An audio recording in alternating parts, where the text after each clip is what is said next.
చాలాసార్లు మనం కూడా దేవుని బలముతో కార్యం ఆరంభిస్తాం, కానీ తెలియకుండానే ఆ బలము మనది అని భ్రమిస్తూ కొన్నిసార్లు మన కార్యము ద్వారా ఆ యొక్క శక్తిని, ఆ కార్యాన్ని కాపాడుకునే ప్రయత్నంలోకి మనకు తెలియకుండానే జారిపోతాం. శత్రువు కార్యానికి, సమాధానకర్త అయిన దేవుని కార్యానికి రెండిటి మధ్యలో యుద్ధము, అనునిత్యం మన మీద దాడి జరుగుతుంది. If you go against God's will, you will never experience peace of God. నేను దేవునికి వ్యతిరేకంగా కార్యం చేసినా సరే ఎప్పుడు చాలా బాగుంటుందని చెప్పి భ్రమలో ఉంటాడు. ఈరోజు కొన్ని కుటుంబాలు కలవరాలు ఉన్నాయి, కొన్ని జీవితాలు కలవలు ఉన్నాయి, కొన్ని వ్యాపారాలు కలవలు ఉన్నాయి, కొన్ని పరిచర్యలు కలవలు ఉన్నాయి.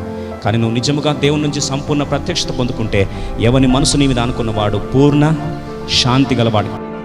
ఈరోజు దేవా, నీ దైవికమైన జ్ఞానం కావాలి, దేవుని చిత్తం తెలుసుకునే జ్ఞానం కావాలి, నీ మనసు తెలుసుకునే జ్ఞానం కావాలి ప్రభా. నా బిడ్డల విషయంలో, నా భవిష్యత్ విషయంలో, నా యొక్క పరిచయ విషయంలో, నా పెట్టుబడుల విషయంలో, అయ్యా నా ఆలోచన విషయంలో, నా డెసిషన్ మేకింగ్ విషయంలో అయ్యా నాకు ఈ జ్ఞానం కావాలని ప్రార్థిస్తావా? దేవా, నీ చిత్తము చేయాలని ఆశపడుతున్న నీ జ్ఞానం నాకు ఇవ్వు ప్రభు అంటే ప్రభు అంటాడు, ఎవరినైనా గద్దింపకుండా ధారాళముగా దయచేస్తాడు. అనుకో ప్రభు నాడు, ప్రయాసపడి భారము ఇచ్చిన సమస్త జనులారా నా యొద్దకు రండి, నేను మీకేమిస్తా విశ్రాంతి. ఏ నాటి కీడు ఆనాడే, రేపటి గురించి చింతించాల్సిన అవసరం లేదు. ఆకాశ పక్షులు చూడమంటున్నాడు, పువ్వులు, అడవి పువ్వులను చూడమంటున్నాడు, సొలొమోను కంటే ఎంతో అదృష్టవంతులు అంటున్నాడు. వీటన్నిటికి జ్ఞాపకం చేస్తుంటున్నాడు. వీటన్నిటికీ దేవుడు ఉన్నాడు, కానీ మీ కొరకు తండ్రి ఉన్నాడు. దేవుని మీద పట్ల విశ్వాసమే ఈ యొక్క మూగ జీవులకు అంతుంటే మరి నా పరలోకపు తండ్రి వాటికంటే శ్రేష్టమైనది మీకు అనుగ్రహించడా? విశ్వసించువాడు కలవరపడు. ఆదికాండము 11వ అధ్యాయము 9వ వచనాన్ని అందరము కలిసి చదువుకుందాం. దానికి బాబేలు అను పేరు పెట్టిరి, ఎందుకనగా అక్కడ యెహోవా భూజనులందరి భాషను తారుమారు చేసెను. అక్కడ నుండి యెహోవా భూమి అందంతట వారిని చెదరగొట్టెను. మొట్టమొదటిగా కలవరానికి జన్మస్థలం అది బాబేలు ప్రాంతమే. ఆదికాండం 11వ అధ్యాయము 9వ వచనంలో దానికి పేరు పెట్టబడిందంట. ఏం పేరంటే బాబేలు. It is a city of confusion, it is a tower of confusion. ఈరోజు బాబేలు అనుభవంలో ఎందుకు మనము బాబేలు అనుభవం గుండా వెళ్తాం? అసలు బాబేలు లాంటి పరిస్థితులు ఎందుకు వస్తాయి నీ జీవితంలో? ఎందుకు నువ్వు కలవర పెట్టబడే పరిస్థితులు వస్తున్నాయి? ఎందుకు నువ్వు తొందరపాటు గుండా వెళ్తున్నావు? ఎందుకు నీ జీవితంలో కొన్ని ఆలోచనలు నేను అంతగా బాధ పెడుతున్నాయి? ఈరోజు అటువంటి కలవర పెట్టే వాతావరణం, కలవరం గుండా తీసుకెళ్లే వాతావరణం, బాబేలు లాంటి వాతావరణాన్ని దేవుడు నీతో నాతో మాట్లాడాలని ఆశపడుతున్నాడు. ఆదికాండము 11వ అధ్యాయము అందరము కలిసి 3వ వచనాన్ని ప్రార్థన పూర్వకంగా చదువుకుందాం. భూమి అందంతటా ఒక భాషయు ఒక్క పలుకును ఉండెను. వారు తూర్పు నుండి ప్రయాణమై పోచుండగా షీనారు దేశమందొక మైదానము వారి కనబడెను. అక్కడ వారు నివసించి మనము ఇటుకలు చేసి బాగుగా కాల్చుదాము రండని ఒకనితో ఒకడు మాట్లాడుకొనిరి. రాళ్లకు ప్రతిగా ఇటుకలను, అడుసునకు ప్రతిగా మట్టి కీలను వారికి ఉండెను. ఇక్కడ గమనించినట్లయితే షీనారు ప్రాంతములో, షీనారు దేశమందొక మైదానములో కొందరు పోగు చేసుకున్నారు, జతగట్టారు. జాగ్రత్తగా వింటే షీనారు మైదానము, షీనారు ప్రాంతంలో ఒక మైదానములో ఒక సభ జరిగింది. ఆ సభలో వచ్చిన సభికులందరూ కూడా కలిసి ఆలోచిస్తున్న ఆలోచనలో వారందరూ కలిసి ఆలోచించిన మొదటి ఆలోచన 3వ వచనంలో అందరం కలిసి మళ్ళొకసారి చదువుదాం. 3వ వచనం, మనము ఇటుకలు చేసి బాగుగా కాల్చుదాము రండి. ఇంకొక మాటలో లెట్ అస్ మేక్ బ్రిక్స్. ఇంగ్లీష్లో చాలా బాగా రాస్తుంది, let us make brick, let us make brick. తెలుగులో మనము ఇటుకలు చేసి బాగుగా కాల్చుదాము రండి. అంత పెద్ద మాట చెప్పకపోయినా మనం ఇటుకలు చేసుకుందాము రండి. అంత సింపుల్ మాటకి, అంత సింపుల్ ఆలోచనకి తప్పేముంది అని కొన్నిసార్లు మనకు సందేహము రావచ్చు. ఇక్కడ ఇటుక దేవుడు తయారు చేసిందా, మనిషి తయారు చేసుకుందా? అయితే ఇటుక దేని ప్రాంతంలో తెచ్చుకుంటున్నారట? అక్కడే రాస్తుంది చూడండి, రాళ్లకు ప్రతిగా ఇటుకలు. They are thinking of making bricks instead of stones. ప్రియ సోదరి సోదరా, ఇటుకలు అంటే మనిషి యొక్క ప్రయత్నాలు, ఇటుకలు అంటే మానవుని యొక్క ప్రయత్నాలు. మనిషి యొక్క ప్రయత్నాలు ఆరంభించుదాము అని దేని స్థానములో, దేవుని యొక్క కార్యము స్థానములో దేవుడు ఏర్పరిచిన రాళ్లకు బదులు మనిషి అంటాడట, ఏమంటున్నాడు, మనము ఇటుకలు చేసుకుందాము రండి. వాస్తవంగా ఇక్కడ మనం చదివిన ప్రాంతం ఏ ప్రాంతం అట? షీనారు దేశము, షీనారు ప్రాంతము. జాగ్రత్తగా వినండి, బైబిల్లో ఒక పదం వచ్చిందంటే దానికి ఖచ్చితంగా ఇంకెక్కడనో దాని గురించి దేవుడు ఒక ప్రస్తావన తీసుకొని వచ్చే ఉంటాడు. అయితే షీనారు ప్రాంతములో నోవా యొక్క మనమడు, తన పేరు నిమ్రోద్. ఈ నిమ్రోదు బహుశూరుడు, బహు యుద్ధశాలి, బలాఢ్యుడు. ఈ బలాఢ్యుడైన వాడు ఒకసారి ఆదికాండము 10వ అధ్యాయము 8, 9, 10 వచనాలు చదవడానికి ప్రయత్నిస్తాం. కూషు నిమ్రోదును కనెను, అతడు భూమి మీద పరాక్రమశాలి అయి ఉండుటకు ఆరంభించును. తన పేరు నిమ్రోద్ అటండి. ఏం పేరు? నిమ్రోదు. ఇప్పుడు నిమ్రోదు ఎక్కడ ఏలుతున్నాడు? ఒకసారి 9వ వచనం చదువుదాం. అతడు యెహోవా ఎదుట పరాక్రమం గల వేటగాడు, కాబట్టి యెహోవా ఎదుట పరాక్రమం గల వేటగాడైన నిమ్రోదు వలె అను లోకోక్తి కలదు. 10వ వచనం, షీనారు దేశములోని బాబేలు, ఎరెకు, అక్కదు, కల్నె అను పట్టణములు అతని రాజ్యమునకు మొదలు. ఇప్పుడు బాగా వినండి, ఈయన పేరు నిమ్రోదు. ఈయన ఎవరి మనవడు? నోవాహు మనమడు.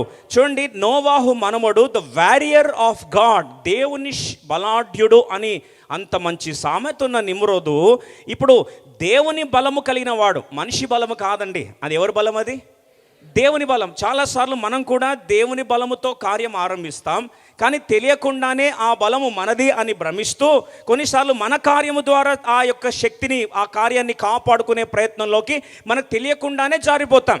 ఇక్కడ వాస్తవంగా జరిగింది ఏంటంటే నిమ్రోదు పరిస్థితి కూడా అదే జరిగిందట. 8వ వచనం ఎంత బాగా రాస్తుంది చూడండి. ఈ నిమ్రోదు గురించి ఎంత స్పష్టంగా దేవుడు కూషు నిమ్రోదును కానెను, అతడు భూమి మీద పరాక్రమశాలి ఉంటకు ఆరంభించను. 9వ వచనంలో అతడు యెహోవా ఎదుట, ఎవరి ఎదుట అండి? యెహోవా ఎదుట పరాక్రమం గల వేటగాడు.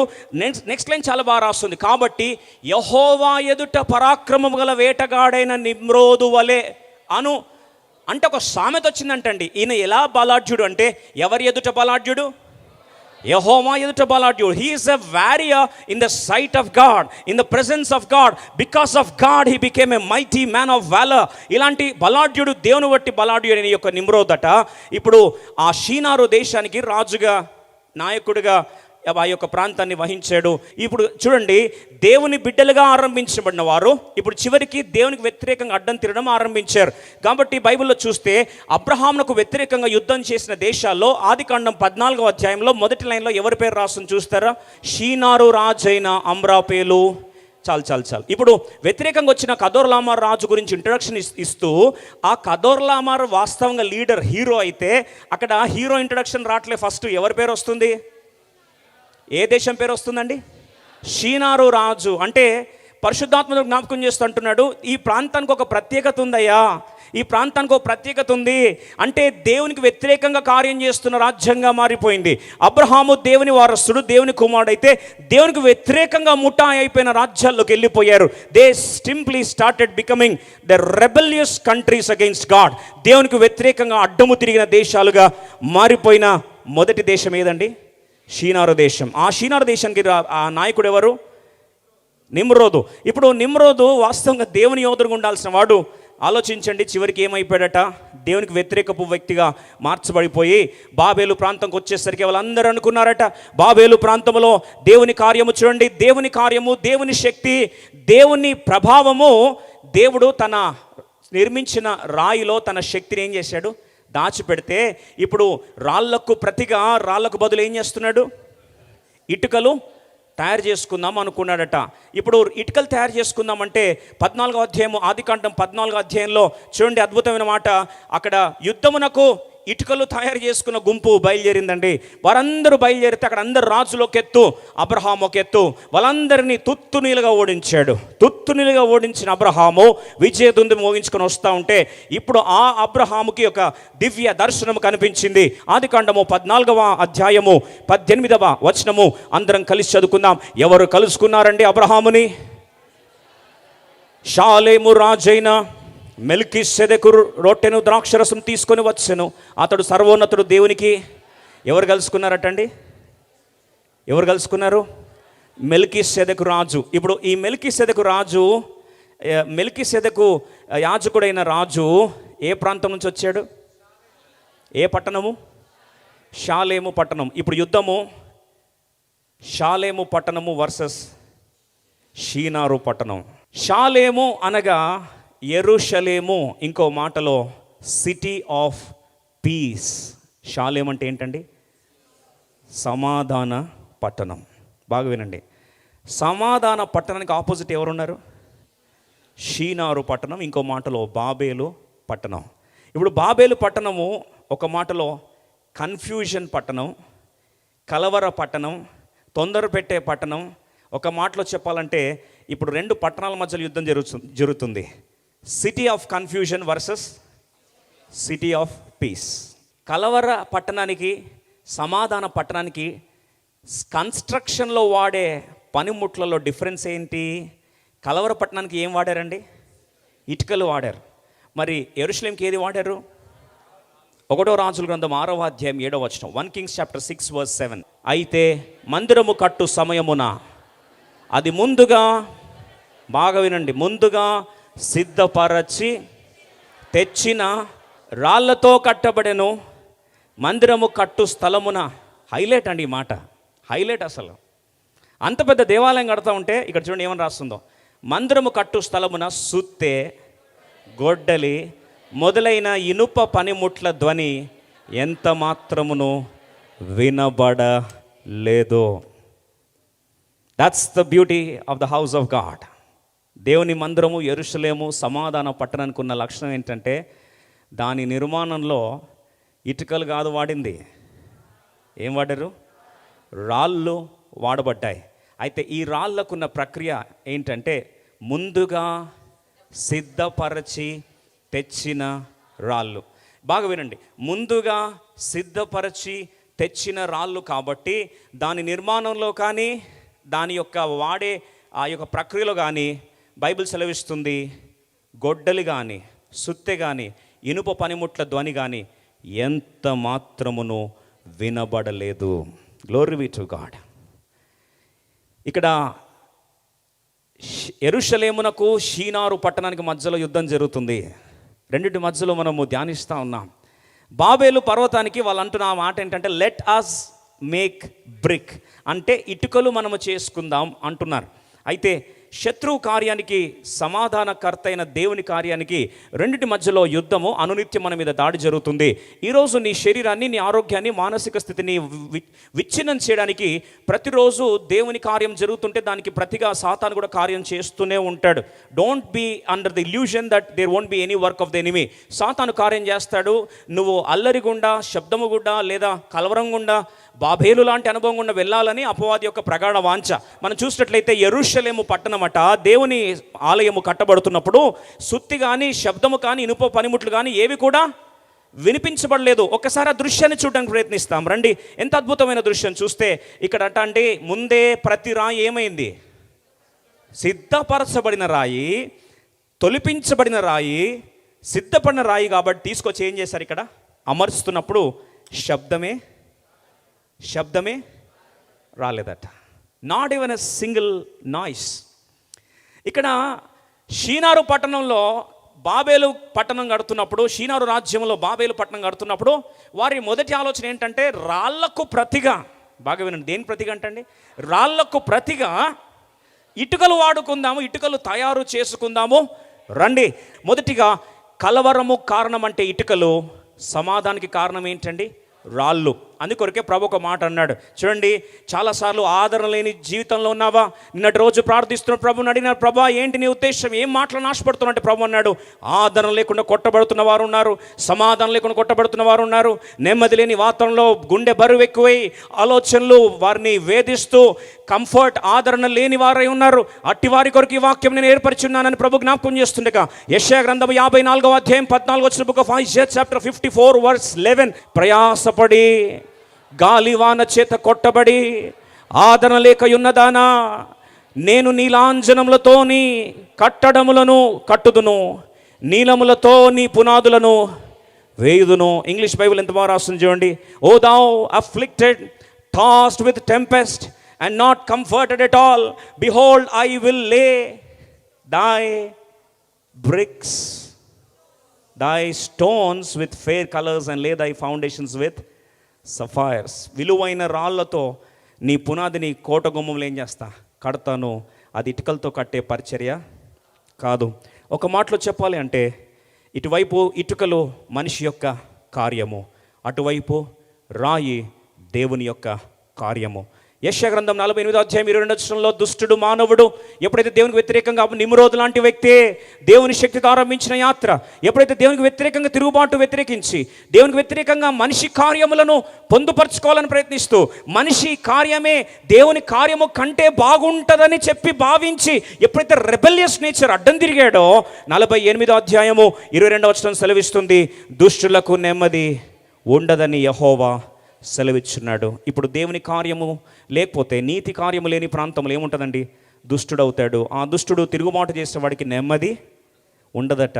If you go against God's will, you will never experience peace of God. దుష్టునికి నెమ్మది ఉండదంటండి. మరి ఇప్పుడు దుష్టునికి నెమ్మది ఉండనప్పుడు, ఇప్పుడు దానికి ఆపోజిట్గా యెషయా గ్రంథం 26వ అధ్యాయం 3వ వచనం చూస్తామా? ఎవని మనసు నీ మీద ఆనుకొనునో వానిని నీవు ఏంటంటండి? వానిని నీవు పూర్ణ శాంతి గలవానిగా కాపాడుదువు. ఏలైనగా అతడు నీ యందు విశ్వాసముంచి ఉన్నాడు. అందుకొరకే దేవుని మీద ఆనుకోవడము ఎప్పుడైతే నువ్వు అనుభవిస్తావో, ఇప్పుడు బైబిల్ సెలవిస్తున్న అద్భుతమైన మాట ఏంటంటే, చూడండి, దేవుని యొక్క కార్యాన్ని నీ జీవితంలో పొందుపరుచుకొని అనుభవించే అనుభవంలోనికి నిజముగా నీవు రావాలని ఆశపడితే, చూడండి, ఇటుక అంటే మనిషి కార్యాలు, ఇటుక అంటే మనిషి యొక్క స్వప్రయత్నాలు, ఇటుక అంటే దేవునికి వ్యతిరేకంగా మనిషి చేసే ఆలోచనలు. ఇప్పుడు దానికి ఆపోజిట్గా ఎవరున్నారు? దేవుని కార్యాలు ఉన్నాయి కదా. అది దేవుని. ఇప్పుడు రాయి, ఇటుకకు ఆపోజిట్ ఏముంది? రాయి ఉంది. ఇప్పుడు రాయి అంటే చూద్దామా? What is that stone? యెషయా గ్రంథం 28వ అధ్యాయం 16వ వచనం, ఐషియా 28:16 క్విక్లీ. ప్రభువకు యెహోవా ఇలాగు సెలవిచ్చుచున్నాడు, సియోనులో పునాదిగా రాతిని, ఇటుకను కాదు, సియోనులో పునాదిగా రాతిని వేసిన వాడను నేనే. అది పరిశోధింపబడిన రాయి, అమూల్యమైన తలరాయి, బహుస్థిరమైన పునాది అయిన మూలరాయి అయి ఉన్నదని విశ్వసించువాడు. ఎన్నిసార్లు రాయి అని వచ్చింది? 4 సార్లు. రాయి రాయి రాయి. ఒక మాటలో చెప్పాలంటే, ఆ రాయి ఎవరు? Who is that stone? ఆ బండ ఎవరండి? క్రీస్తే ఆ బండ. విశ్వసించువాడు కలవరపడడు. ఈ విశ్వసించినవాడు ఏం చేస్తాడంటే, ఈ మనసు ఆ రాయి అయిన యేసు ప్రభు వారి మీద ఏం చేస్తాడు? ఆనుకుంటాడంట. విశ్వసించిన వాడు ఏం చేస్తాడంటే, ఎవరిని మనస్సు నీ మీద ఆనుకొనునో వాడు ఏమవుతాడట? పూర్ణ శాంతి. అందరం కలిసి చూద్దామా? 2 కొరింథీ 10వ అధ్యాయము 5వ వచనం. ఇప్పుడు ఏం చేస్తాం అందరం కలిసి?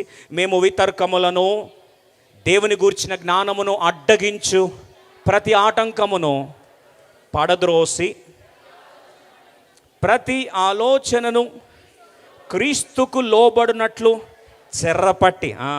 ఆ మాట గమనిస్తాం. ఆలోచనలు దేని తీసుకురావాలంటే, దేని కిందకి? క్రీస్తు యొక్క అధికారం క్రిందకు తీసుకొని రావాలంట. ఇప్పుడు ఎవరో నేను ఏదో మాట అన్నారో, ఆలోచన బాగా హట్ అయింది, అమ్మా నా పరువు పోయింది, ఇజ్జత్ పోయిందని ఫీల్ అవుతున్నావు అనుకుందాం. అది నేను దేనికి హర్ట్ చేసింది? నీ అహాన్ని హర్ట్ చేసింది కదా, నీ ఈగోని హర్ట్ చేసింది, నీ సెల్ఫ్ని హర్ట్ చేసింది. ఇప్పుడు ఈ ఆలోచన బాధ పెడతా ఉంటే, ఈ ఆలోచన దేని కిందకి తీసుకురావాలంట? క్రీస్తుకు కిందకి తీసుకురావాలంట. ప్రభువా, ఈ ఆలోచన సరైందా కాదా? ఎవరో హర్ట్ చేశారు, ఈగో హర్ట్ అయింది, ఇప్పుడు ఆలోచన సరైందా కాదా? వాస్తవంగా సరైంది కాదు. ఎందుకు అది? మనిషి ఈగో హర్ట్ అయిందంటే అర్థం ఏంటి? ప్రభు ఏమన్నాడు? ఎవడైనా నన్ను వెంబడించగోరినడలా తన్ను తాను ఉపేక్షించుకొని తన సిలువనెత్తుకొని, let a man deny himself. So అహము చచ్చిపోవడానికి కారణమైందంటే ఇది మంచిదా చెడ్డదా? అహము చచ్చిపోవడం కారణమైతే మంచిదా చెడ్డదా? మంచిది కదా. ప్రభు, ఇంతవరకు దీన్ని నేను నెగిటివ్ అనుకుంటా ఉన్నాను, అయితే ఇప్పుడు ఈ ఆలోచన, ఇప్పుడు ఈ మనసు ఎవరి మీద అనుకుంటాను? నీ మీద అనుకుంటాను ప్రభా, నీ అధికారం కింద తీసుకొస్తాను ప్రభా. సరే, నా అహము గాయమైంది, నేను ఎప్పుడైతే నా అహము తను తాను ఉపేక్షించుకుంటాడో అప్పుడు నేనేమవుతాను? నీ శిష్యుని అవుతాను. కాబట్టి ఇది నా మేలు కొరకు అనుమతించావు ప్రభా అని ఆయన అధికారం కిందకి ఆలోచన తీసుకొస్తేట ఎవని మనస్సు నీ మీద ఆనుకొనునో వాడేమవుతాడండి? పూర్ణ శాంతి గలవానిగా చేస్తారంట. Perfect peace. ఇలాంటి సమాధానము దేవుని బిడ్డల యొక్క జన్మ హక్కు. ఈరోజు ఆ సమాధానం అనుభవించట్లేదంటే నీ ఆలోచన ఆయన అధికారం క్రిందకు నువ్వు తీసుకురావట్లేదు. అది ఇంకా ఇటుకలాగానే ఉంది. ఆలోచన ఇటుక ఆలోచన, లేకపోతే రాయ అనేది మనము ప్రతి ఆలోచనల మధ్యలో ఏం చేయాలి? బేరీజు వేసుకోవాలి. ప్రభా ఇది ఇటుకుంది ప్రభా, ఇటుక కాబట్టి అది మనిషి కార్యం కాబట్టి దాన్ని ఈరోజు ఏం చేస్తున్నాను? నీ మీద ఆనుకుంటున్నానయ్యా, అది నీ కార్యమే, మీక మీదట నా కార్యము కాదు ప్రభా. ఎప్పుడైతే ఆ సిద్ధపాటు కిందకు వస్తావో అప్పుడు ప్రతి ప్రాంతంలో ఎలా ఉంటుందంటే, యెరూషలేము పట్టణము నిర్మాణంలో అటండి, కనీసం కన్స్ట్రక్షన్ టైంలో ఏదైనా కన్స్ట్రక్షన్ సైట్లో శబ్దాలు లేకుండా ఉంటాయా? కానీ యెరూషలేము పట్టణం కడుతున్నప్పుడట సుత్తి శబ్దం కానీ, గొడ్డలి శబ్దం కానీ, ఇనుము శబ్దం కానీ అస్సలు రాలేదంటండి. Pin drop silence and peace. యెరూషలేము సమాధాన పట్టణం. అటువంటి అనుభవం దేవుడు ప్రతి ఒక్కరు దయచేయను గాక. ఈరోజు నుంచి స్ట్రెస్ అనే పదము దూరం పారిపోలే. ఈ వాక్యం తర్వాత ఎలా పారిపోవాలి కూడా జ్ఞాపకం చేయడానికి కొన్ని తలంపులు మనం చూస్తాం. అందుకొరకే యెషయా గ్రంథం 30:15 చూస్తాం. ప్రభువును ఇశ్రాయేలు యొక్క పరిశుద్ధ దేవుడు యెహోవా ఈలాగు సెలవిచ్చుచున్నాడు, మీరు మరలి వచ్చి ఊరకుండుట వలన రక్షింపబడెదరు, మీరు ఊరకుండి నమ్ముకొనుట వలన మీకు బలము కలుగును. ఊరకుండి నమ్ముకొనుట వలన మీకేమొస్తుంది? బలము. ఊరకుండి నమ్ముకొనుట వల్ల మీకేమొస్తుంది? బలం వస్తుంది.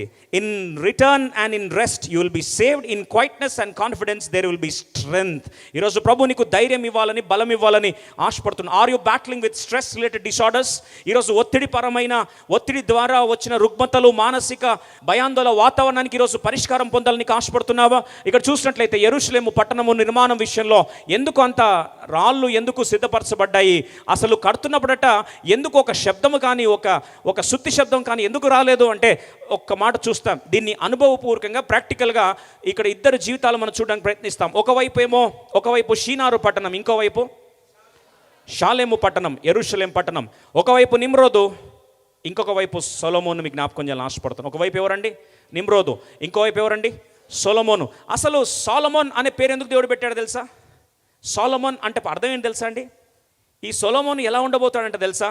ఈ సొలొమోను యొక్క జన్మ, ఈ సొలొమోన్ యొక్క అనుభవం, ఈ సొలొమోన్ యొక్క జీవితం ఎలా ఉండబోతుందంటే, ఆ వ్యక్తి ద్వారా నెమ్మది, విశ్రాంతి, తన శత్రులందరి నుండి ఏమనుభవిస్తాడు?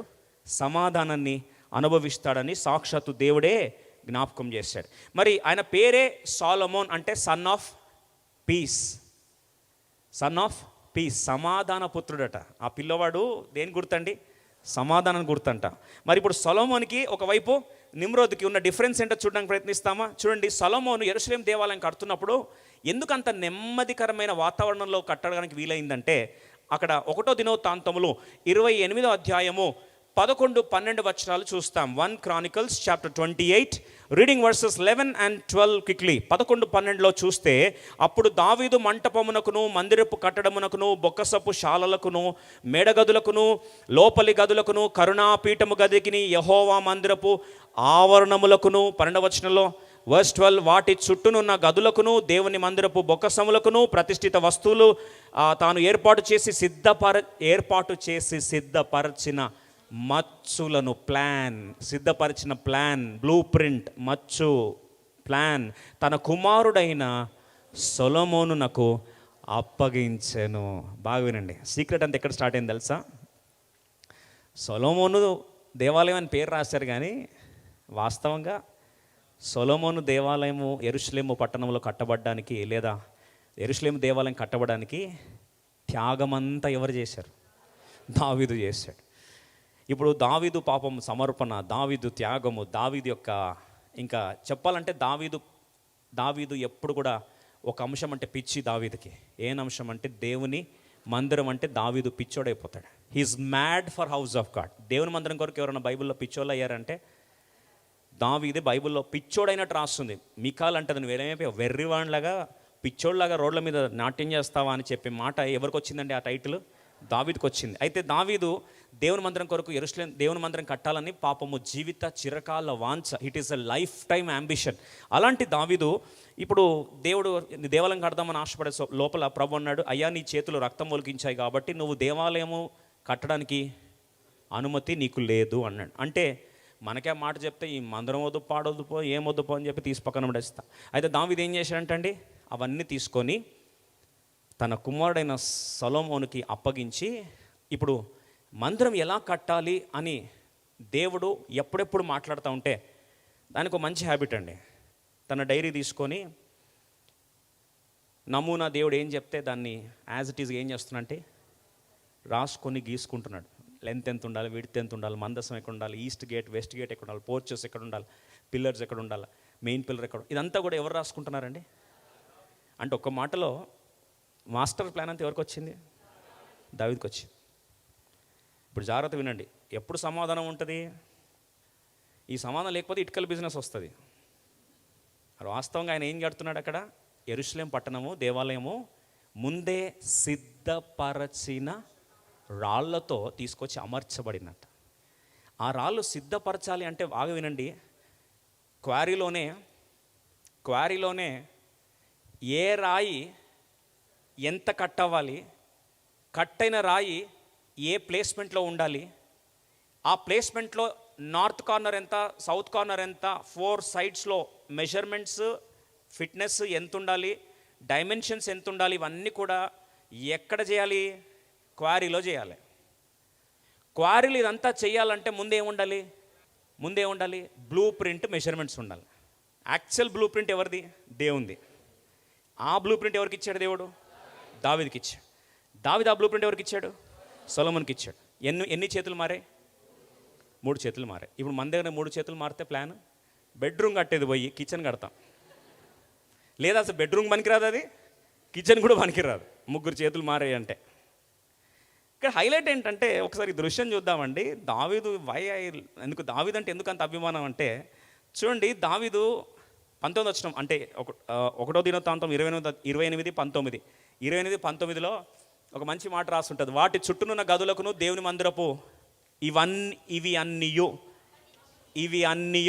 ఇవి అన్నీయు టోటల్ బ్లూ ప్రింట్ ఇవన్నీ అప్పగించి, యెహోవా హస్తము నా మీదికి వచ్చి ఈ మచ్చుల పని యంత్రము వ్రాత మూలముగా నాకు నేర్పెను అని సొలొమోనుతో. ఇదంతా దేవుడు ఎవరికి ఇచ్చాడు?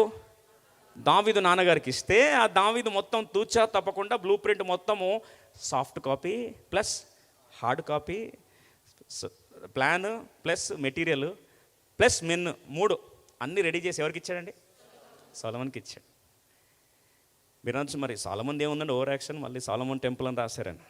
పాపం ఇచ్చిందని కూడా అందరితో ఎగ్జిక్యూట్ చేయించి ఓపికగా దగ్గరుని ఏం చేశాడు? కట్టించాడు. కనీసం ఆ ఘనకార్యమని చేశాడు కదా. మనం అది కూడా చేయం. అన్ని దేవుడు సమృద్ధికి ఇస్తాడు, కానీ చేసేది ఏమీ ఉండదు. ఈ సొలొమోన్ ఏం చేశాడంటే అవన్నీ తీసుకొని దాన్ని ఏర్పరచుకొని అంటాడు. ఇదంతా ఎలా వచ్చిందంటే మొత్తం బ్లూ ప్రింట్ అంతా ఎవరు దాన్ని పొందుపరుచుకున్నారండి? యెహోవా హస్తం చెప్తా ఉంటే, డిక్టేట్ చేస్తూ ఉంటే నాన్నగారైన దావీదు ఏం చేస్తున్నాడు? అవన్నీ రాసుకున్నాడు. జాగ్రత్త వినండి. చాలామంది ఈరోజు దేవుని చిత్తం చేయాలని ఆశ ఉంది. చాలా సంతోషం, దేవుడు దీవించును గాక. చాలామందికి కెరియర్లో కానీ, పెళ్ళిళ్ళలో కానీ, లేకపోతే ఇన్వెస్ట్మెంట్లో కానీ, పరిచర్లో కానీ దేవుని చిత్తము చేయువాడు నిరంతరం నిలుచునని మనందరికీ అది ఒక సామెత అలవాటు అయిపోయింది. ఇప్పుడు అందరు కూడా అలా చేయాలని ఆశపడతాం, తప్పులేదు. ఇక్కడ బ్లూ ప్రింట్ అంతా కూడా దావీదుకి ఓవర్ నైట్ వచ్చిందండి. ఒక మాట చెప్తాను, రాత్రికి మొత్తం బ్లూ ప్రింట్ వచ్చిందంటే అది దయ్యం నుంచి వచ్చింది, దేవుని నుంచి కాదు. ఎప్పుడు కూడా దేవుడు మాట్లాడే ప్రక్రియలో ఈ మాట జ్ఞాపకం చేసుకోండి. ఐజియా చాప్టర్ 28, యెషయా గ్రంథం 28వ అధ్యాయం 10వ వచనం. ఆజ్ఞ వెంబడి ఆజ్ఞ, సూత్రము వెంబడి సూత్రము, కొంత ఇచ్చట కొంత అచ్చట చెప్పుచున్నాడని వారు అనుకొందురు. 11వ వచనం. నిజమే, అలసిన వానికి నెమ్మది కలగజేయుడి, ఇదే నెమ్మది, ఇదే విశ్రాంతిని చెప్పిన వాడు నత్తివారి పెదవుల చేతను అన్య భాషతోనూ ఈ జనులతో మాట్లాడుచున్నాడు. అన్య భాషలతోనూ నత్తివారితోనూ ఈ మాట చెప్తున్నాడంట. అరే అలసిన వారికి నెమ్మది. ఏం కావాలండి? అలసిపోయావా? ఈరోజు మనసు అలసిపోయింది, ఓడిపోయిన వాతావరణంలోకి వెళ్ళిపోతున్నావు, బరువు ఎక్కిపోయింది, ప్రభు ఇంకా నా వల్ల కాదంటున్నావా? అలసిపోయి ఉన్నావా? ఈరోజు అలసిపోయిన మనస్సుకి, అలసిపోయిన భావోద్వేగాల మధ్యలో నలిగిపోయిన ఈ యొక్క మనస్సుకి ప్రభు జ్ఞాపకం చేస్తుంటాడు. దేవుని సొలొమోను దేవాలయాన్ని నిర్మించడానికి దావీదు భక్తునికి దేవుడు మాట్లాడుతున్న దర్శనంలో ఒక్కొక్క మెజర్మెంట్ గురించి, ఒక్కొక్క బ్లూ ప్రింట్ గురించి, ఒక్కొక్క ప్లాన్ గురించి కొంత ఇచ్చట, కొంత అచ్చట, కొద్దిగా ఇక్కడ, కొద్దిగా అక్కడ వస్తూ ఉన్నప్పుడు బ్రదర్ ఏం చేస్తున్నాడండి? ఈరోజు చాలామంది దేవా నీ చిత్తము నేను సెలవించిన ఆయన, నీ చిత్తము, నీ స్వరం వినాలనుందా ప్రవ్వా, ఆశ ఉంది ప్రవ్వా. అప్పుడు దేవుడు ఏం చేస్తాడు? కొంత ఇచ్చట, కొంత అచ్చట. నీ డైలీ పోర్షన్లో కొద్దిగా ఇస్తాడు. దేవుని వాక్యం, సండే వాక్యం ద్వారా కొద్దిగా మాట్లాడతా, డైలీ రిలీజ్ అయ్యే వాక్యం ద్వారా కొద్దిగా మాట్లాడతా, క్యాలెండర్ వాక్ కొద్దిగా మాట్లాడతా, సర్కమ్స్టాన్స్తో కొద్దిగా మాట్లాడతా. అన్నీ అక్కడక్కడ కొంత అచ్చట, కొంత ఇచ్చట. 10 గుర్తులు ఆల్రెడీ ఆన్లైన్లో వాక్యం ఉంది దేవుని చిత్తం విషయం. అన్ని ద్వారా దేవుడు కొంత కొంత కొంత తీసుకొచ్చి ఏం చేస్తారండి? అవన్నీ ఇస్తున్నప్పుడు నిజమైన విశ్రాంతి, నెమ్మది, సమాధానం పొందే వ్యక్తి యొక్క సీక్రెట్ ఏంటంటే వాటన్నిటిలో ఏ ఒక్క పాయింట్ కూడా మిస్ చేసుకోదు. ఎవరు? దావీదు లాంటి వాళ్ళు రాయి మీద ఏర్పరచుకున్న కట్టబడిన ఇల్లు లాంటి వారు. అదే ఇటుక బ్యాచ్ అయితే బాబేలు, కలవరం అంట. వాళ్ళు ఏమంటారు? Let's make. ఎందుకంటే బ్రిక్స్ తయారు చేసేటప్పుడు దానిలో పెద్ద వెరైటీ ఏముండదండి. రాయిని తొలపించాలంటే క్వారీలోకి వెళ్ళి ఒక్కొక్క మెజర్మెంట్ కష్టపడాలి. బ్రిక్స్ కట్లు ఏముండదు, స్టాండర్డ్ మూస ఉంటుంది, వేసి కొట్టడమే.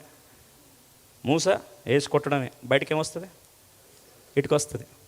లారీ ఎక్కించడమే, పంపించడం, నీ ఇష్టం వచ్చినట్టు కట్టుకో. ఇక్కడే తలనొప్పి అంతా. మన సొంత చిత్తం వర్సెస్ దేవుని చిత్తం. అయితే దేవుని చిత్తం అంట కొంత ఇచ్చట. అలా అప్పుడు 12వ వచనంలో ఏమొస్తుందండి? ఆ వ్యక్తికి దేవుని నుంచి పొందుకొని ఆ దేవుని రాయి మీద ఆనుకున్న వ్యక్తికి ఏమొస్తుంది? 12వ వచనము 11వ వచనంలో, తెలుగులో 11లో రాస్తుంది. అక్కడ ఏమొస్తుందంటే, నిజమే అలసిన వానికి నెమ్మది కలగజేయుడి, ఇదే నెమ్మది, ఇదే విశ్రాంతి. చాలా అక్కడ ఏమొస్తుందంటండి? విశ్రాంతి వస్తుంది. అందుకొరకే నువ్వు దేవుడు మాట్లాడుతున్న ప్రతి మాట కానీ రాసుకోగలిగితే, don't depend on your memory. నాకు చాలా బ్రిలియంట్ మెమరీ అండి అని, స్టోరేజ్ స్పేస్ అని. ఒకసారి హార్డ్ డిస్క్ వైరస్ వస్తే పోతుంది. కొంతమంది ఓవర్ కాన్ఫిడెన్స్ వాళ్ళ హార్డ్ డిస్క్ల మీద. హార్డ్ డిస్క్ అంటే ఏదని అడగండి, బ్రెయిన్ గురించి ఏదో ఉంటుంది కదా కొద్ది గుజ్జు మనకు. ఓవర్ కాన్ఫిడెన్స్, అబ్బో నాకు దేవుడు మాట్లాడినందుకు గుర్తుంటుందని. దావీదుకు ఆ మనసు అంట. ఒక్క దగ్గర కూడా ప్లాన్ ఏం కావద్దు, మిస్ అవ్వద్దని మొత్తం ప్రత్యక్షత, రెవల్యూషన్ అంతా కూడా పొందుకొని వాటన్నిటిని కూడా క్రోడీకరించుకొని రెడీ చేసుకొని ఏం చేశాడండి? తీసుకొచ్చి సొలొమోను చేతిలో పెట్టాడు. ఇప్పుడు ఆ సొలొమోను కడుతున్నప్పుడు రాళ్ళు అన్నీ కూడా క్వారీలోనే ఏమయ్యాయండి? చెక్కబడ్డాయి. ఆ చెక్కబడిన రాయి అంతా కూడా ఏమైందంటే ఆటోమేటిక్గా తీసుకొచ్చి అమరుస్తున్నప్పుడు అంట సుత్తి శబ్దం కానీ, గొడ్డలి శబ్దం కానీ, ఇనుము శబ్దం కానీ రానే, అది యెరూషలేము దేవాలయము, సమాధాన పట్టణం. అదే ఇటుకలు చూస్తామా? స్టాండర్డ్ సైజ్, ఫ్రేమ్లో మట్టి కొట్టు, కాల్చు, బయటికి ఏమొస్తుంది? ఇటుక వస్తుంది. ఈరోజు అలాంటి జీవితమా? దయచేసి వద్దు. అప్పుడు అలాంటి జీవితం అయితే లెట్ us మేక్ బ్రిక్స్. మనం ఇటుకలు తయారు చేసుకుందామంటే ఏం మిగిలింది? అది బాబేలు మిగిలింది. బాబేలు అంటే ఏంటండి? బాబేలు అంటే కలవరము, కన్ఫ్యూషన్. ఈరోజు కొన్ని కుటుంబాలు కలవరంలో ఉన్నాయి, కొన్ని జీవితాలు కలవరంలో ఉన్నాయి, కొన్ని వ్యాపారాలు కలవరంలో ఉన్నాయి, కొన్ని పరిచర్యలు కలవరంలో ఉన్నాయి. కానీ నువ్వు నిజముగా దేవుని నుంచి సంపూర్ణ ప్రత్యక్షత పొందుకుంటే ఎవని మనసు నీ మీద అనుకున్నవాడు పూర్ణ శాంతి గలవాడు. ఏం రాయి అది? పరిశోధింపబడిన రాయి, మూలకు తలరాయి, విశ్వసించువాడు రాయా ఇటుకనా? జాగ్రత్తగా ఆలోచించాలి. ఈరోజు కలవరపెట్టు ఆత్మలు ఈరోజు తొందర పెడుతున్నాయా? అందుకొరకే దేవుని నుంచి పొందుకోవడంలో సంపూర్ణంగా పొందుకుంటే ఆ వ్యక్తి ధైర్యముగా ఏ పరిస్థితి అయినా సరే ఏం చేస్తారండి? ఆనుకొని, దేవుని మీద ఆనుకొని పూర్ణ అందుకొరకు ఈరోజు యాకోబు గ్రంథం 1వ అధ్యాయం 5వ వచనం ఎంత మంచి మాట రాస్తుంది. జేమ్స్ చాప్టర్ 1:5 ఒకసారి అందరం కలిసి చదువుదాం రండి. ఇది మన ప్రార్థన అయి ఉండాలి. ఏం జ్ఞానం కోరుకుంటావండి? ఏం జ్ఞానం కోరుకుంటావు ఈరోజు? దేవా నీ దైవికమైన జ్ఞానం కావాలి, దేవుని చిత్తం తెలుసుకునే జ్ఞానం కావాలి, నీ మనసు తెలుసుకునే జ్ఞానం కావాలి ప్రభువా. నా బిడ్డల విషయంలో, నా భవిష్యత్ విషయంలో, నా యొక్క పరిచయ విషయంలో, నా పెట్టుబడుల విషయంలో, అయ్యా నా ఆలోచన విషయంలో, నా డెసిషన్ మేకింగ్ విషయంలో అయ్యా నాకు ఈ జ్ఞానం కావాలని ప్రార్థిస్తావా? యాకోబు 1:5, జేమ్స్ చాప్టర్ 1:5 మీలో ఎవరికైనా జ్ఞానము కొదువగా ఉన్న ఎడల అతడు దేవుని అడగవలెను, అప్పుడది అతనికి అనుగ్రహింపబడును. ఆయన ఎవరిని గద్దింపక అందరికి ధారాళముగా అంటే నిజముగా దేవుని జ్ఞానం అడిగితే ఆయన ఎవరిని గద్దించడట. ఎలా ఇస్తాడట? ధారాళముగా దయచేవాడు. That I can see the will of God. అది కొంత అచ్చట కొంత ఇచ్చట కష్టమైనా సరే నేను అనుభవించి చెప్తున్నాను. నువ్వు దేవుని దగ్గర పొందుకున్న ప్రతి తలంపు కానీ నువ్వు నిజముగా అది సేవ్ చేసుకోవడానికి ఇష్టపడితే, నిజముగా సేవ్ చేసుకుని ఇష్టపడితే దేవుడు మాట్లాడుతున్నాడు. పికిటప్ ఒకసారి మాట్లాడేసాడు కాదు, అన్ని ప్రాంతాలు తీసుకో. దేవుడు చెప్పే ఆ యొక్క సంపూర్ణ దర్శనమును, సంపూర్ణ రెవల్యూషన్, ప్రత్యక్షత పొందుపరుచుకో. ఖచ్చితంగా దేవుని ఆత్మని ఏం చేస్తాడు? సమభూమి గల ప్రదేశంలోకి ఏం చేస్తాడు? నడిపిస్తాడు. దావీదు ప్రార్థన అదే కదండి. Teach me to do thy will. అయ్యా నీ చిత్తము చేయ నాకు నేర్పించుము, సమభూమి గల ప్రదేశంలో నన్ను ఏం చేయాలి? నడిపించు. Can you ever prayed that prayer? అలాంటి ప్రార్థన ఎప్పుడైనా చేసావా? అలా చేసి దేవా నీ చిత్తము చేయాలని ఆశపడుతున్న నీ జ్ఞానము నాకు ఇవ్వు ప్రభు అంటే ప్రభు అంటాడు ఎవరినైనా గద్దింపకుండా ధారాళముగా దయచేస్తాడు. అందుకొరకే ఒక అద్భుతమైన సత్యం ఏంటంటే ఇక్కడ రాయికి అవతల వైపు ఇటుకలో నువ్వు చేయాలి. There is doing. ఇటుకలో ఏముందండి? మనిషి ప్రయత్నం డూయింగ్ ఉంది. స్టోన్లో ఏముంది? బిలీవింగ్. యొక్క సీక్రెట్ తెలుసుకోండి. Doing versus believing. ఐషియా 28:16, యెషయా 28:16. ప్రభువు యెహోవా ఇలాగున సెలవిచ్చున్నాడు, సియోన్లో పునాదిగా రాతిని వేసిన వాడును నేనే, పరిశోధింపబడిన రాయి, అమూల్యమైన రాయి, స్థిరమైన పునాది అయిన మూల రాయి అయి ఉన్నదని విశ్వసించువాడు. రాయి అని వచ్చి రాయి ఈజ్ ఈక్వల్ టు విశ్వాసము, ఇటుక ఈజ్ ఈక్వల్ టు క్రియలు. బైబిల్లో సెలవిస్తే సత్యం ఏంటంటే ఇటుక అంటే చెయ్యాలి, రాయి అంటే విశ్వసించాలి. రెండింటిలో ఏది ఈజీ? విశ్వసించడమే ఈజీ కదా. దీన్ని అర్థం చేసుకోవడానికి బ్రదర్ మీరు ఎంత చెప్పినా మాకు అర్థం కాదంటే ఇద్దరు సిస్టర్స్ మీకు పరిచయం చేస్తా. ఒక సిస్టర్ పేరు మార్తా, ఇంకో సిస్టర్ పేరు మరియా. ఇప్పుడు మార్తా ఏమంటుంది? లూకాసు వార్త 10:40, 10:40. మార్తా అంతా కూడా ఇటుక బ్యాచ్ అనమాట. మరి ఎవరు? స్టోన్ బ్యాచ్, రాయి బ్యాచ్. మరి ఏమో విశ్వాసం ఉంటుంది, మార్తకేమో పనులు చెయ్యాలి. రండి ఒకసారి చదువుతానండి. మార్తా విస్తారమైన పని పెట్టుకొనుట చేత తొందరపడి ఆయన వద్దకు వచ్చి, ప్రభువా నేను ఒంటరిగా పని చేయుటకు నా సహోదరి నన్ను విడిచిపెట్టినందున నీకు చింత లేదా? నాకు సహాయము చేయమని ఆమె మొత్తం స్టోరీలో ఒకటే మాట అంటది, పని. Do work. డెడ్లైన్. ఎప్పుడు ఎవదండి ప్లానింగ్? Martha mentality. ఎంతమందికి ఉంది మన దగ్గర? చేయొద్దు. ప్రతి ఒక్కరికి ఉంటుంది. ప్రతి ఒక్కరిలో ఇద్దరు ఉంటారు, మార్తా ఉంటారు, మరియా ఉంటారు. ఈరోజు మార్తా సిస్టర్ని పడుకోబెట్టి మరియా సిస్టర్ ఏం చేయాలి? లేపాలి. ప్రభు అన్నాడు 41 వచనంలో, ఓ మార్తా నీ మనసు నాకు తెలుసు, నువ్వంతా ఇటుక బ్యాచే, కాబేలు బ్యాచే, కల్వర బ్యాచే. ఏమంటున్నాడు రండి చదువుదాం 41. అందుకు ప్రభువు, మార్తా నీవు అనేకమైన పనులు విశ్వాసంగా ఏముంది అక్కడ? పనులను గూర్చి విచారము కలిగి తొందరపడుచున్నావు, కానీ అవసరమైనది ఒక్కటే. మరియా ఉత్తమమైన దానిని ఏర్పరచుకొనెను, అది ఆమె యొద్ద నుండి తీసివేయబడదని ఆమెతో. మరియా యేసు ప్రభు పాదాల చెంత విశ్వసిస్తుంది, విశ్రాంతి పొందుతూ ఉంది. ఆయన పాదాల చెంత నమ్మకముతో విశ్వాసము కలిగి ఆ ప్రాంతంలో దేవుడు చెప్తున్న మాటలు ఏం చేస్తుంది? వింటుంది. మరియా రాయితో పోలిస్తే, మరియా ఆలోచనలు రాయితో, విశ్వాసించువాడు కలవరపడ్డైతే మార్త ఎవరండి? ఇటుక. పనులు విస్తారంగా పనులు ఏం చేస్తుంది? చేస్తుంది. Mary is restful, believing at the feet of God. ఆయన పాదాల చెంత ఏం చేస్తుంది?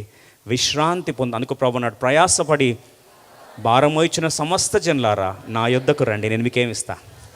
విశ్రాంతి. చాలాసార్లు వర్క్స్ అంటే ఒక మాట, చెయ్యాలి అంటే నువ్వు దేని కిందకు వస్తావు తెలుసా? ధర్మశాస్త్రం కిందకు వస్తావు. ధర్మశాస్త్రం ఏంటండి? క్రియలు.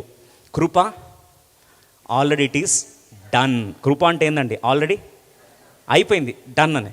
అదే క్రియలు అని చెప్తే నిజంగా సక్సెస్ రేట్ ఎంతో చూద్దామా? మోషే పాపం బ్రదర్ వచ్చి ఇన్స్పైర్ చేశాడు. ఇశ్రాయేలు ప్రజలారా, మీరు వాగ్దాన దేశానికి వెళ్ళక మునుపు బానిసత్వ చెరలు దేవుడు విడుదల కలిగించి ఇప్పుడు సీనాయి పర్వతం ముందుకు మనల్ని తీసుకొని వచ్చాడు. మీరందరూ ఎంతవరకు చెప్పింది చేస్తారు అన్నాడు. ఎంతవరకు చెప్పింది చేస్తారు అంటే తెలుసా అండి? అందరూ ఏమన్నారా? నిర్గమకాండం 19:8 అందరం కలిసి చదువుదాం. మనం కూడా ఇదే బ్యాచ్. చెయ్యాలంటే ఎక్కడ లేని ఆవేశం, ఎక్కడ లేని తొందర, అబ్బా ఇంకా మనం ఇలాగే చెప్తాం అందరం కలిసి. 19:8 నిర్గమకాండం 19:8 అందరం కలిసి 19:8 అందరం కలిసి చదువుదాం. అందుకు ప్రజలందరూ యెహోవా చెప్పినదంతయు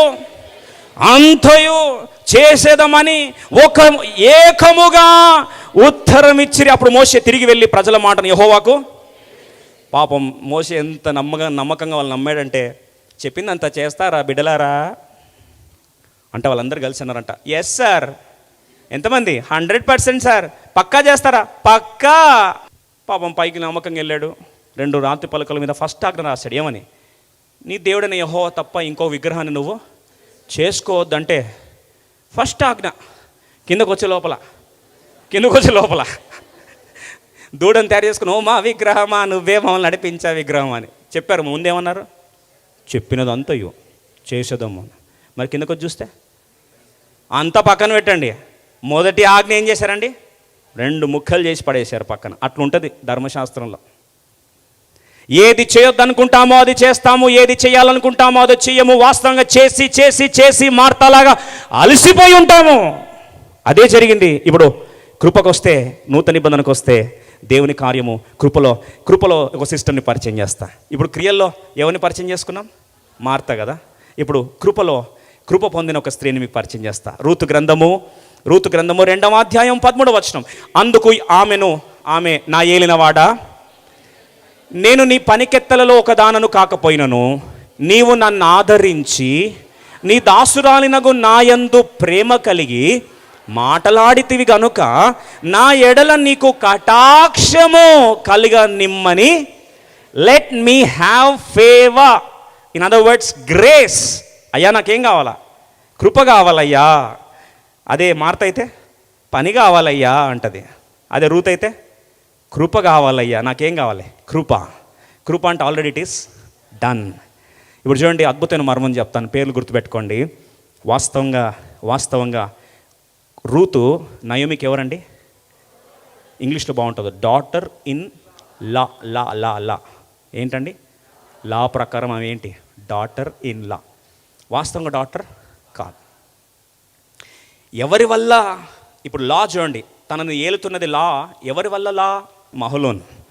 ఇప్పుడు మహలోనును బట్టి రూత్ ఏమైంది నయోమికి? అకార్డింగ్ టు ద లా, ఈ మాట విన్న, according to the law she wedded మహలోన్, therefore she is under the law as daughter in law. ధర్మశాస్త్రం ప్రకారము మహలోన్ని పెళ్లి చేసుకుంది కాబట్టి ఇప్పుడు ఆమె నయోమికి ఏమైంది? కోడలు ధర్మశాస్త్ర ప్రకారము. ఇప్పుడు మహలోన్ అంటే పదం అర్థమైంది తెలుసా అండి? సిక్నెస్ అంట. మహలోన్ అంటే ఏందండి? సిక్నెస్. ఒకసారి ఈ పేర్లు చూద్దాం త్వర. మహలోన్ అంటే అద్భుతమైన మర్మం అండి. అన్ని పేర్లలో ఒక్కసారి ఫైనల్ మెసేజ్ వచ్చేస్తుంది. మహలోన్ అంటే ఏంటట? సిక్నెస్ అంట. ఇప్పుడు మహలోన్ అంటే మహలోన్ అంటే అనారోగ్యం. ఇప్పుడు ధర్మశాస్త్రం ప్రకారము, లా ప్రకారము ఏముంది అక్కడ? అనారోగ్యం కదా. మహలోన్ అంటే అనారోగ్యం. దేని ప్రకారము? లా ప్రకారం. డాటర్ ఇన్ లా ప్రకారం అయితే ఏమొచ్చింది అక్కడ? అనారోగ్యం. సరే, ఇప్పుడు అనారోగ్యము ప్లస్ రూత్ ఇద్దరు కలిశారట. పిల్లలు ఎంతమంది పుట్టారు? 0. ఫ్రూట్ ఎంత? 0. ధర్మశాస్త్రంను పెళ్లి చేసుకున్నప్పుడు రూతుకు వచ్చిన బహుమానం ఎంత? 0 అండి. పిల్లలే పుట్టలే. ఇప్పుడు బోయస్ దగ్గర ఏం పొందింది? కృప పొందింది. ఇప్పుడు ఎప్పుడైతే కృపను వివాహం చేసుకుందో, బాగునండి, ఎప్పుడైతే కృపను వివాహం చేసుకుందో దేవుడు బిడ్డనిచ్చాడు. ఆ బిడ్డ పేరేంటి? ఓబేదు. ఓబేద్ అంటే ఏం తెలుసా అండి? సర్వీస్ అంట. ఓబేద్ అంటే సేవ. ఇప్పుడు ఒకసారి మొత్తం కాంబినేషన్ చెప్పండి. Quickly on the screen please. ఒకసారి చూద్దాం. ఇప్పుడు ఈ మాట చూస్తే ధర్మశాస్త్రం ప్రకారము ఆమె దేని వివాహం చేసుకోవాల్సి వచ్చింది? రోగాన్ని వివాహం చేసుకుంటే ఫలం ఏమొచ్చింది? 0. పిల్లలే పుట్టలే. ఆత్మీయంగా దేవుని సేవించే ఫలము తన దగ్గర లేదు. అయితే ఇప్పుడు కృపను వివాహం చేసుకుంటే, కృప అంటే యేసు ప్రభువారు కృప సత్య సంపూర్ణుడు, అంటే యేసు ప్రభువారు ఫుల్ ఆఫ్ గ్రేస్. యేసు ప్రభువారిలోకి ఎప్పుడైతే వస్తావో, ధర్మశాస్త్రం నుంచి విడుదల పొంది ఆయనను వివాహం ఆడతావో, ఆయన ద్వారా ఎప్పుడైతే ఆ దేవుడు పెళ్లి కుమారుడు, మనం ఏమవుతాం? పెళ్లి కుమార్తె సంఘం అవుతాం, ఎప్పుడు వివాహం ఆడుతాం, అప్పుడు వచ్చే బహుమానం ఏంటంటే సేవ. అప్పుడు దేవునికి ఏం చేస్తాం? ఫ్రూట్. దేవుని ఇష్టపూర్వక ఏం చేస్తామండి? సేవిస్తాం. అర్థం ఒకసారి చేస్తాడు. దేవుడి మాటను ప్రతి ఒక్కరి జీవితంలో నెరవేర్చునుగాక. అందుకొరకే ఆ రోగాన్ని దేవుడు మనకు మార్చడానికి కొరకు యేసు ప్రభువారు ఏమంటే తెలుసా అండి, మన కొరకు యెషయా గ్రంథం 53 రాస్తుంది, మన కొరకు ఆయన వ్యసనాక్రాంతుడుగా వ్యాధిని అనుభవించిన వాడుగా మార్చబడ్డాడు. మహులోను పాత్రను యేసు ప్రభువారు భరించి ఆ కృపకు యోగ్యులుగా మనల్ని ఏం చేశాడు? మార్చేశాడు. ఆ దృక్పథం అర్థం చేసుకోవాలంటే యేసు ప్రభు చెప్పిన మాట ఒకటే, మత్తయి సువార్త 6వ అధ్యాయం. That's the secret of Jesus Christ stress management principle. యేసు ప్రభు వారు ఒత్తిడిని ఎలా ఎదుర్కోవాలని చెప్పిన సూత్రాన్ని మీకు పరిచయం చేస్తున్నా. మత్తయి సువార్త 6:30, రేపటిని గూర్చి చింతింపకుడి, రేపటి దినము దాని సంగతులను గూర్చి చింతించును, ఏనాటి కీడు. ఇప్పుడు మనం కూర్చున్నాము, రేపటి గురించి చింతించొద్దు. రెండోది మత్తయి సువార్త 6:11. మత్తయి సువార్త 6:11. ఇదంతా కొండ మీద ప్రసంగం అండి. మా అనుదిన ఆహారము నేడు మాకు దయచేయము. బాగా వినండి, మనం అట్లా ప్రాంజేయం. ప్రభా వారంగా సరిపడ ఇచ్చేయి, సంవత్సరానికి సరిపడ ఇచ్చేయి. కొంతమంది కూడా మన్నా పడతా ఉంటాంటండి. కొంతమందికి బతకరాజులు వాళ్ళు ఏం చేశారంటే ప్రతిరోజు ఏరుకోవాలా, వద్దు, ఒక వారం సరిపడని ఏరుకున్నారట. మరుసటి రోజు పాపం ఏరుకోకుండా పొద్దున్న వెళ్ళి పాత రూపం చేశారంట. ఏమైంది? కుళ్ళిపోయింది. అర్థమైన వాళ్ళకి అర్థమైనంత. ఇప్పుడు ఏమర్థం అక్కడ చూడండి, అనుదిన ఆహారము దయచేయమంటే ప్రభు అంటాడు ఏనాటి కీడు ఆనాడే, రేపటి గురించి చింతించదు. మనం ఇక్కడ కూర్చుంటాం కానీ రేపేంటో, మండే ఎట్లుంటుందో, మండే మార్నింగ్ అంటుంటుందో, మళ్ళీ ఇప్పుడు కెరియర్ అయిపోయింది, పిల్లలకి పాపం స్కూల్ అయిపోయింది, ఇప్పుడు లాస్ట్ ఇయర్ అయిపోయింది, నెక్స్ట్ ఇయర్ మరి ఏ స్కూల్లో ఏంటో మరి పాపం, అసలు వెంటనే అడ్మిషన్స్ ప్రైసులు పెరిగిపోతూ ఉంటాయి, రిజల్ట్ ఏమో మనోడు మంచిగా రాలేదు, అసలు దేంట్లో వేస్తే బాగుంటుంది, అసలు మొన్న వచ్చిన ఆఫర్. ఇక్కడ కూర్చొని ఉంటావు కానీ రేపటి గురించి ఆలోచిస్తున్నాను ప్రస్తుతం, ఈరోజు గురించి అస్సలు అంటే అస్సలు ఆలోచన లేదు. అయితే ప్రభు అంటాడు నువ్వు ఏ రోజు గురించి, నిన్నటి గురించి ఆలోచిస్తూ బాధపడొద్దు, రేపటి గురించి ఆలోచిస్తూ దిగులు చెందొద్దు. నువ్వేం చేయాలి? ఏనాటి కీడు ఆనాడని చెప్పి ఆనాడు కొరకు దేవుడు ఏమి ఇస్తాడంట? ఆహారం ఇస్తాడంట. See there is only enough bread for today. మీరు రాసి పెట్టుకొని కావాలంటే, there is only enough bread for today, not for entire week, not for entire future. మరి ఏంటి ఆ బ్రెడ్? విలాపవాక్యం 3:23, 3:23 లామెంటేషన్స్. అనుదినము నూతనముగా ఆయనకు వాత్సల్యత పుట్టుచున్నది. నీవు ఎంతైనా అంటే అనుదినము ఏ రోజుకి ఆ రోజు దేవుని కృప ఫ్రెష్ వస్తుందంట. ఈరోజు పాలు ఈరోజే తాగాలి, రేపటి పాలు రేపటికి తాగాలండి. నువ్వు ఈరోజు పాలు రేపటి పాలు ఈరోజు తాగలుగుతావా? అట్లాంటి ప్రబుద్ధులు ఎవరు ఉన్నారా? అలాంటి ప్రబుద్ధులు లేకపోతే ఈరోజు పాలు రేపు తాగే ప్రబుద్ధులు ఉన్నారు కొంతమంది, నిన్నటిది మొన్నటిది అని. అంటే ఎంత డిలే అయితే పాలు అంత మంచిగా అవుతాయా? అది ఆల్కహాల్ కాదు, ఏంటండి అది? పాలు. ఎంత డిలే అవుతే అంత పాడైపోతుంది. బ్రెడ్ మీద అనుదిన ఆహారం అని ఉంది కానీ అనుదిన ఆల్కహాల్ అని రాయలే. ఆహారము మీద ఏముంటుందండి? బ్రెడ్ మీద ఏముంటుంది? మనం కొనేటప్పుడు బ్రెడ్ మీద చూసుకుంటామండి date of manufacturing, date of expiry అని. అంటే ఆ బ్రెడ్ ఆ రోజే తినాలి, రేపు తింటే ఏమవుతుందండి? కుళ్ళిపోతుంది. అంటే దేవుని కృప ఏ రోజుకి ఆ రోజే కృపను దేవుడు ఫ్రెష్గా అనుదినము నూతనముగా వాత్సల్యత పుట్టుచున్నది. ఆ రోజు ప్రాబ్లమ్స్కి ఫ్రెష్గా ఆ రోజు కృపనే దేవుడు రెడీ చేసి పంపిస్తాడు. ఏ రోజు ఆ రోజు, ఏనాటి కీడు. ఈరోజు ప్రభు ఒక మాట జ్ఞాపకం చేయాలని ఆశపడుతున్నా, దేవుని ఆశీర్వచనాన్ని చెప్పి ముగించాలని ఆశపడుతున్నా. నువ్వు తొందరపాటు ఏం అక్కర్లే, అన్నీ కలిపి దేవుడు అన్నీ కలిపి ఏ రోజు ఇవ్వాలో దేవునికి కరెక్ట్ తెలుసు. ఒక్కసారి ఆ దర్శనం స్టార్ట్ అయితే నువ్వు ఎన్ని ఆపాలని ట్రై చేసినా ఆగదంట. ఏమవుతుందో తెలుసా అండి? ఆమోస్ గ్రంథం 9వ అధ్యాయం ఈ మాట ఉంది. ఈ మాట 13వ వచనం చదివి దేవుని ఆరాధిస్తాం. ఆమోస్ గ్రంథం 9వ అధ్యాయం 13వ వచనం. అందుకొరకే ఏనాటి కీడు ఆనాడే, రేపటి గురించి చింతించాల్సిన అవసరం లేదు. ఆకాశ పక్షులు చూడమంటున్నాడు, పువ్వులు అడవి పువ్వులను చూడమంటున్నాడు, సొలొమోను కంటే ఎంతో అదృష్టవంతులు అంటున్నాడు, వీటన్నిటికి జ్ఞాపకం చేస్తుంటున్నాడు. వీటన్నిటికీ దేవుడు ఉన్నాడు, కానీ మీ కొరకు తండ్రి ఉన్నాడు.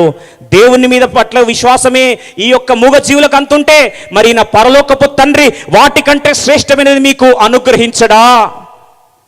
చిన్న మంద భయపడకుడి, మీ రాజ్యం ఇచ్చుటకు తండ్రికి ఇష్టమైన. తండ్రి వేరు, దేవుడు వేరు. ఈరోజు కనీసం సృష్టి దేవుని ఎలా చూస్తుంది? దేవునిలాగా చూస్తుంది. కానీ మనం ఎవరు చూడాలి? తండ్రిలా చూడాలి. నాన్నకి ఎక్కువ ప్రేమ ఉంటుందా? పక్కోనికి ఎక్కువ ప్రేమ ఉంటుందా? నాన్నకి ఎక్కువ ప్రేమ ఉంటుంది కదండి. మరి సృష్టిని పోషిస్తున్న దేవుడు నిన్ను చూసుకోలేడా? ఈ మాట చదువుదాం రండి. 9:13 రాబోవు దినములలో కోయువారు దున్నువారి వెంటనే వత్తురు. ఇప్పుడు ఫస్ట్ ఎవరు వస్తారండి? దున్నువారు వస్తారు. దున్నువారి తర్వాత ఎవరు వస్తారు? కోయువారు వస్తారు. విత్తనము చల్లువారి వెంటనే ద్రాక్ష పండ్లు తొక్కువారు వత్తురు. పర్వతముల నుండి మధురమైన ద్రాక్షరసము స్రవించును, కొండలన్నీ రసధారలుగాను. అవును, ఇదే యెహోవా. ఏది ఎప్పుడు రావాలో ఎవరు నిర్దేశిస్తారండి? దేవుడు నిర్దేశిస్తాడు. నువ్వు కంగారు పడాల్సిన అవసరం లేదు. దేవుడి మాట ప్రతి వ్యక్తి జీవితం నెరవేర్చునుగాక. కెరియర్ దేవుడు నెరవేర్చునుగాక. తీర్మానాలు దేవుడు నెరవేర్చునుగాక. వ్యాపారం దేవుడు నెరవేర్చునుగాక. కుటుంబాల వివాహాల వ్యవహారాలను దేవుడు నెరవేర్చునుగాక. పరచుల దేవుడు నెరవేర్చునుగాక. కాబట్టి ఏ రోజు కృప ఆ రోజే.